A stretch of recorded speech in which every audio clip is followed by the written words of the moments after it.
평안이라고 하는 말을 보니까 평평할 평자에 편안할 안자를 씁니다. 평평하다라고 하는 말을 조금 더 뜻을 살펴보니까 다스리다, 바르게 한다, 곧다, 바로잡다 이런 뜻이 있습니다. 편안하다라고 하는 말은 즐기다, 좋아하다, 즐거움에 빠지다 이런 의미가 더 추가로 더 있는 것을 알게 됩니다. 그러니까 이 평안에 평평하다라고 하는 말은 무엇을 다스린다라는 의미가 됩니다. 마가복음 4장의 제자들이 갈릴리 바다에서 배를 타고 반대편으로 건너갈 때 큰 바람과 풍랑이 배를 덮치고 있었습니다. 제자들이 아무리 애를 쓰고 아무리 수고를 해보았지만 이 거센 풍랑에 배가 흔들리고 배가 뒤집어질 것 같은 이 위기를 넘어설 수가 없었습니다. 그때 예수님께서는 배 고물에서 배 뒤편에서 주무시고 계셨습니다. 모든 방법을 다 동원해 본 제자들이 그제서야 주무시는 예수님을 깨웁니다. 이 흔들리는 배 속에서 큰 배가 아닐진데 이 배 속에서 주무시는 예수님, 그 예수님 안에 참된 평안이 있기 때문에 아마 그 요동치는 풍랑 속에서도 주무실 수 있었을 겁니다. 예수님을 깨우면서 제자들이 이야기합니다. 주님, 우리가 다 죽게 되었습니다. 이 갈릴리 바다에서 오랜 잔뼈가 굵은 베드로조차도 그렇게 갈릴리 바다의 기후와 물고기들을 속속들이 알고 있는 이 베드로조차도 감당할 수 없는 거센 바람 앞에 우리가 다 죽게 되었습니다. 그때 주님이 바람을 꾸짖으시고 바다를 잠잠하라 말씀합니다. 그 즉시 바람이 그치고 바다가 잔잔해집니다. 강아지를 키우는 분들은 아실 겁니다. 가만히 있어. 그러면 강아지가 주인의 다음 명령을 기다리느라 가만히 있습니다. 바람과 갈릴리의 거센 바다가 마치 주인의 명령을 기다리는 강아지처럼 가만히 있게 되었습니다. 예수님께서 이 자연의 질서를 다스리는 분이라는 것이 선포되는 장면입니다. 예수님은 배 안에서 주무실 때나 또 제자들이 깨워서 일어나셨을 때나 예수님은 평안하셨습니다. 그리고 예수님은 바람과 바다를 다스리십니다. 그래서 예수님만이 평안이시고 또 예수님만이 평안을 주실 수 있는 분인 줄 믿습니다.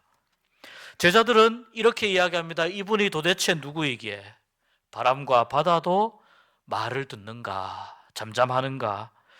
즉 예수님의 다스림에 이 바람과 바다가 어떻게 순종하고 이 예수님의 다스림이 먹혀드는가 매우 놀라게 됩니다.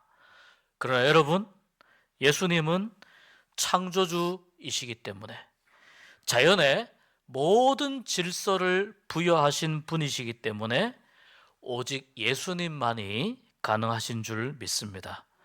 예수님이 함께 타고 가시면 거친 파도가 휘몰아치는 가장 힘든 항해의 구간도 평안으로 건너가게 될 줄 믿습니다.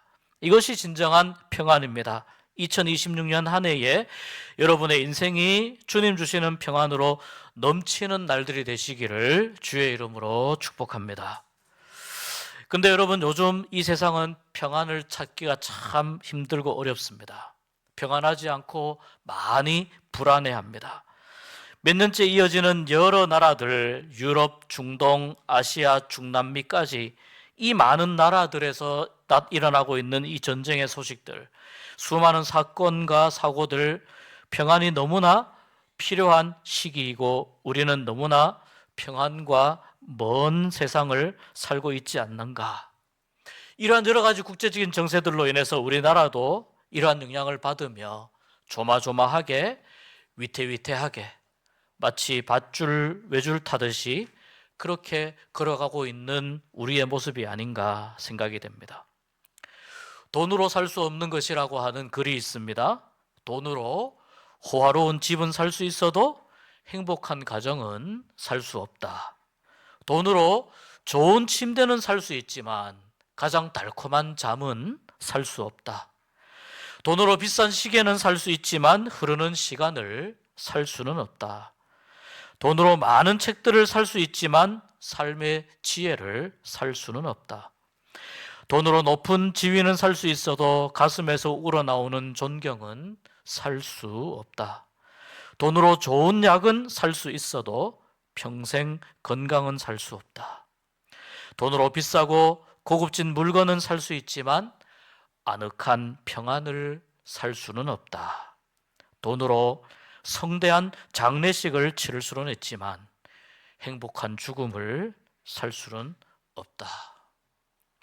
주로 이 뒤에 나오는 것들이 평안과 관련된 것들입니다.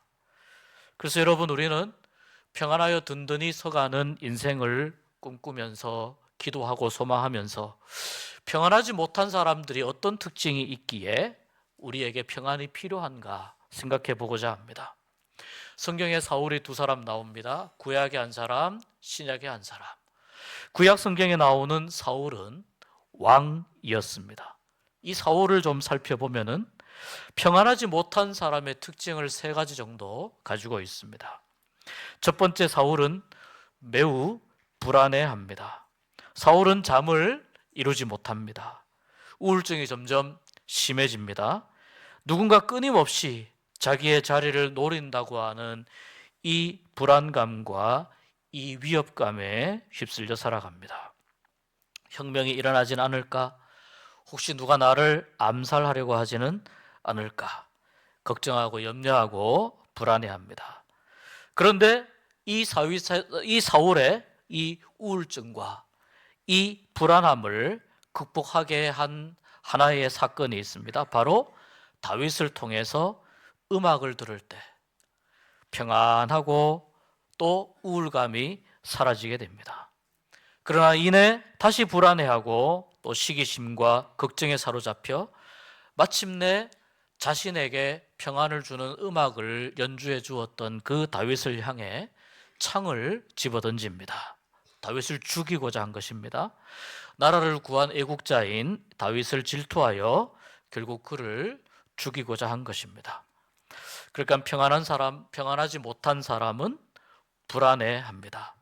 두 번째, 평안하지 못한 사람은 조급해합니다. 사울은 블레셋과의 전투를 준비할 때 선지자 사무엘이 이야기를 했습니다. 자신이 올 때까지 기다리라고 사무엘이 이야기했습니다. 그런데 전투가 임박했는데도 사무엘이 오지 않습니다. 그래서 사울은 사무엘이 와서 하나님께 제사를 드려야 하지만, 사무엘이 해야 하지만 바로 자신이 직접 번제와 화목제물을 가지고 제사를 집례해 버립니다. 나중에 사무엘이 와서 사울에게 구종함의 이유를 묻습니다. 사울이 대답합니다. 백성은 내게서 흩어지고 당신은 정한 날에 오지 아니하고 블레셋 사람은 믹마스에 모였음을 내가 보았으므로 이에 내가 이르기를 블레셋 사람들이 나를 치러 길갈로 내려오겠거늘 내가 여호와께 은혜를 간구하지 못하고 부득이하여 번제를 드렸습니다. 사무엘이 대답합니다. 왕이 망령되이 행하였습니다. 왕의 하나님 여호와께서 왕에게 내리신 명령을 지키지 않았습니다. 만약 그 명령을 지켰더라면 여호와께서 이스라엘 위에 왕의 나라를 영원히 세우셨을 것인데 이제는 왕의 나라가 길지 못할 것입니다. 여호와께서 왕에게 명령하신 것을 왕이 지키지 아니하였으므로 여호와께서 하나님의 마음에 맞는 사람을 구하여 그를 백성의 지도자로 삼을 것입니다. 만약에 사울이 끝까지 사무엘을 지켰고 기다렸고 하나님의 시간을 기다리며 순종하였더라면 하나님은 사울의 나라를 영원히 세우셨을 것입니다. 그런데 이 불순종 하나가 사울 왕에게 있어서 너무나 큰 역사의 불행한 흐름을 만들어냈습니다. 사울은 너무 조급했고 너무 불안했고 하나님이 주시는 평안이 없었기 때문이었습니다. 세 번째, 평안이 없는 사람은요, 다른 곳에서 해결책을 찾으려고 합니다. 사무엘상 28장은 블레셋 사람들과 사울이 전쟁하려고 길보아에 진을 치게 됩니다. 사울이 28장 5절에 블레셋 사람들의 군대를 보고 두려워서 그의 마음이 크게 떨립니다. 그러니까 불안과 두려움과 염려로 이 평온한 상태를 잃어버린 사울입니다. 사울이 왜 이렇게 불안해하는가 보니까 사울이 여호와께 물어도 여호와께서 꿈으로도 우림으로도 선지자로도 그에게 대답하지 않으셨기 때문입니다. 하나님이 어떤 말씀도 사울에게 가르쳐주지 않습니다. 이미 하나님은 사울을 버리셨고 또 그때 사울이 의지하던 선지자였던 사무엘은 죽은 후였기 때문에 사울은 하나님의 어떤 음성도 들을 수가 없었습니다. 그래서 사울이 부하들에게 명령하여 그 엔돌이라고 하는 지역에 있는 한 여인을 찾아가는데요, 이 여인이 신접한 여인입니다.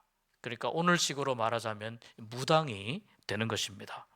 이 여인을 찾아가는데 왕의 옷을 벗고 변장해서 그 여인에게 찾아가서 여인에게 이렇게 말합니다. 너의 그 신접한 술법으로 내가 말하는 사람을 불러올려라. 내가 말하는 사람의 혼령을 불러올려라. 누구를 불러올리면 좋겠습니까? 그 여인에게 사무엘을 불러올리라 이야기합니다. 사실 신학적으로 보면, 성경적으로 보면 이 사무엘의 영혼을 불러올리는 것은 불가능합니다. 그래서 이것은 아마도 무당들이 하는 어떤 그 행동으로, 신접한 행동으로 사무엘의 영혼을 가장한 사탄의 역사를 요구하는 것이라고 볼 수 있습니다. 사무엘을 불러올리라는 말을 듣고 이 여인이 변장을 한 이 사람이 바로 사울 왕이라는 것을 눈치챕니다. 그리고 이 여인이 신접해서 사무엘의 모습으로 보이는 영혼을 불러올리는데요, 그때 사울이 급하게 이야기합니다. 사무엘의 그 영혼의 모습이 이렇게 말합니다. 내가 어찌하여 나를 불러서 나를 이렇게 성가시게 하느냐. 그때 사울이 급하게 이야기합니다. 나는 심히 다급합니다. 블레셋 사람들은 나를 향해서 군대를 일으켰고 하나님은 나를 떠나서 다시는 선지자로도 꿈으로도 내게 대답하지 않기 때문에 내가 행할 일을 알아보려고 당신을 불러 올렸습니다. 그러나 결국 이 사건에서 사울은 자신이 원하는 답을 얻지 못합니다. 그리고 이 전투에서 자신과 자신의 아들들이 전사할 것이라고 하는 예고를 듣습니다. 그렇게 사울의 인생의 생의 마지막 전투인 길보아 전투가 시작이 됩니다. 이렇게 평안을 잃은 사람은요, 때로는 두려움에 떨게 되고 또 때로는 하나님의 때를 참고 기다리지 못하고 하나님의 말씀을 따르지 못하고 조급해하고 또 불안해하고 염려하고 하나님 안에 참된 방법이 있는데 하나님의 방법으로 해결하려고 하지 않고 오히려 하나님이 싫어하시는 방법으로 일을 해결하게 됩니다. 그가 한 나라의 왕인 사울 왕이었음에도 불구하고 그 나라의 모든 권력의 정점에 서 있는 왕이었음에도 불구하고 평안을 잃은 사람의 모습이 되었을 때 얼마나 사울 왕이 비참하게 망가지는 것인지, 우리가 평안이 얼마나 중요한 것인지 다시 한번 알게 됩니다. 이렇게 평안을 잃은 사람은 그 사람의 지위 고하를 막론하고 망가지게 되고 또 하나님이 원하시지 않는 그러한 모습을 보이게 됩니다. 그렇다면 평안하여 든든히 서가는 인생은 어떤 모습이겠습니까? 주위에 아무리 큰 파도와 아무리 강한 바람이 몰아치고 불고 있어도 요동하지 아니하고 평안하여 그의 인생이 든든히 세워지게 됩니다. 마태복음 7장에 그래서 주님이 이렇게 말씀하십니다. 그러므로 누구든지 나의 말을 듣고 행하는 자는 그 집을 반석 위에 지은 지혜로운 사람 같으리니 비가 내리고 창수가 나고 바람이 불고 그 집에 부딪혀도 무너지지 아니하니 이는 주추를 반석 위에 놓은 까닭이요 나의 이 말을 듣고 행하지 아니하는 자는 그 집을 모래 위에 지은 어리석은 사람 같으리니 비가 내리고 창수가 나고 바람이 불어 그 집에 부딪히니 무너져 그 무너짐이 심하니라 말씀합니다. 주님이 말씀하신 이 말씀을 따라서 평안함은 오직 주님만이 주실 수 있고 참된 평안함은 오직 주님께로부터 오는 것이며 주님의 말씀을 기초로 해서 인생집을 지을 때 참된 평안을 누리게 됩니다. 여러분, 반석 위에 지어진 집이라고 해서 큰 비와 태풍과 홍수가 피해가지 않습니다. 반석 위에 지은 집이라 하더라도 큰 비와 바람과 태풍, 이러한 위기와 고난을 만납니다. 그런데 반석 위에 지은 집은 태풍과 홍수와 큰 비에 요동하거나 흔들리지 않습니다. 오히려 홍수와 태풍이 몰아칠 때 그때의 반석 위에 지은 집의 진가가 드러납니다. 왜냐하면 주님의 말씀 위에 지어졌기 때문입니다.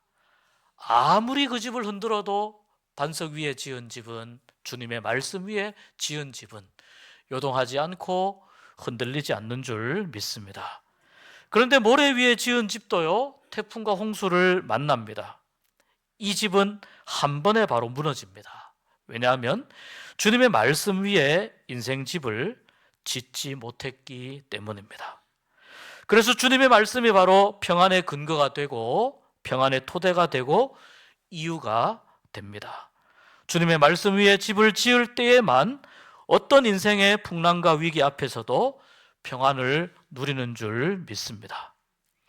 성경에는 사울이 두 사람 나옵니다. 구약의 한 사람, 신약의 한 사람 나오는데 구약 성경에 나오는 이 사울은 왕이었음에도 불구하고 평안을 찾고 누리는데 실패했지만 신약 성경에 나오는 사울은 처음에는 풍운하처럼 살았고 처음에는 평안을 누리는 그리스도인들을 핍박하는 사람으로 살았지만 결국 주님을 만나게 되고 주님의 말씀 위에 자기의 인생집을 짓게 될 때 인생의 참된 평안을 찾게 되고 그것을 누리며 살아간 모습을 볼 수 있습니다. 사도행전 9장의 말씀은 사울이 인생의 참된 평안의 기초가 무엇인지 그것을 만나는 사건입니다. 그리고 자신이 지금까지 믿어왔던 자기 자신이 평안의 근거라고 믿어왔던 그 모든 것들과 작별 인사를 하는 사건이 바로 사도행전 9장의 사건입니다. 사울이 예수님을 만나고 이제 예루살렘으로 갑니다. 처음에는 예루살렘에 있던 주의 제자들이 사울을 두려워해서 피합니다. 사울이 주님의 제자들을 핍박했기 때문에 사울이 예수님을 믿는다는 말을 믿지 못했습니다. 그래서 사울이 예수님의 제자가 되었다 이 말을 믿지 못했지만요, 그때 사울을 도와주는 한 사람이 등장하는데 바로 바나바가 등장합니다. 이 바나바가 사울을 데리고 가서 사울이 예수님을 만났던 그 모든 내용들을 다 설명해주고 결국 주님의 제자들과 함께 이 예루살렘에서 얼마간 교제하면서 지내게 되는 것이 오늘 우리가 읽은 말씀입니다. 바나바 사역이 얼마나 중요한가 하는 것을 우리가 다시 한번 알게 됩니다. 그런데 사울은 나중에 주님을 만난 그 사건이, 내가 주님을 만났던 이 사건이 자기 자신을 얼마나 크게 변화시켰는지를 빌립보서에서 이렇게 고백합니다. 내가 궁핍함으로 말하는 것이 아니라 어떠한 형편에든지 나는 자족하기를 배웠노니 나는 비천에 처할 줄도 알고 풍부에 처할 줄도 알아 모든 일 곧 배부름과 배고픔과 풍부와 궁핍에도 처할 줄 아는 일체의 비결을 배웠노라. 내게 능력 주시는 자 안에서 내가 모든 것을 할 수 있느니라 고백합니다. 사울이 얼마나 많은 고난을 당했습니까? 그가 예수님을 만나고 마음속에 참된 평안을 누리고 살아가면서도 그의 인생을 뒤흔드는 얼마나 많은 사건과 홍수와 바람들이 있었습니까? 사울이 당했던 고난이 성경에 잘 나옵니다. 그는 매를 맞아서 죽을 뻔하기도 했습니다. 돌로 맞기도 했고 친한 사람들의 배신과 박해를 수도 없이 견디기도 했고요. 옥에 갇히기도 했고요. 죽은 줄 알고 길바닥에 내버려지기도 했고요. 강도를 만나기도 했고 동족과 이방인의 위험 속에서 힘든 시간을 맞이하기도 했습니다. 항해 중에 배가 파손해서 몇 번의 죽을 고비도 당하고 수많은 고난과 어려움을 극복하고 만나면서 살았습니다. 그러나 이 모든 고난과 역경 가운데에서도 사도 바울은 그 고난과 풍파에 대응하고 적응하는 비결을 배웠노라고 말씀합니다. 바로 사도 바울 자신에게 능력 주시는 자 안에서 모든 것을 할 수 있음을 고백하게 된 것입니다. 이 고백을 드리는 사람의 그 내면 세계야말로, 그의 영혼이야말로 얼마나 큰 평안으로 가득 채워져 있는지 우리가 상상하기 어려울 정도입니다. 주님의 말씀에 자신의 인생의 집을 새로 짓기 시작한 사람, 또 기도로 모든 쓸 것을 공급하시는 그 은혜를 누리는 사람, 그리고 성령의 충만함을 힘입어 어떤 상황도 두려워하지 않고 성령님의 참된 위로를 누리며 동행하며 살았던 그 사도 바울만이 누릴 수 있는 참된 평안 속에서 주님을 향한 진실한 고백입니다. 여러분, 여러분의 인생 여정에서 여러분이 하나님 앞에 설 때까지 이 사도 바울과 같은 믿음의 고백을 드릴 수 있기를 간절히 소망합니다. 어떤 상황이 와도, 어떤 어려움이 와도 나는 주님을 만났으니까, 나는 주님의 말씀 위에 나의 인생집을 든든히 지었으니까, 풍랑과 홍수와 모든 파도가 그것을 내가 피해갈 수는 없지만, 그러나 주님이 나를 붙잡고 계시니까, 바람과 바다도 잠잠하게 하시는 우리 주님의 그 음성이 나를 위로하시고 나를 붙잡아 주시고 나와 함께 하시고 모든 환경을 다스리시는 주님이 나를 지켜주시기 때문에 나는 평안할 수 있습니다. 평안하여 든든히 서가는 인생을 살아갈 수 있습니다. 성령님과 동행하며 또 기도의 제단을 쌓고 오직 말씀 위에 집을 짓기 원했던 삶으로 고백하면서 하나님 주시는 참된 평안으로 이 한 해를 승리하는 여러분 되시기를 주의 이름으로 축복합니다.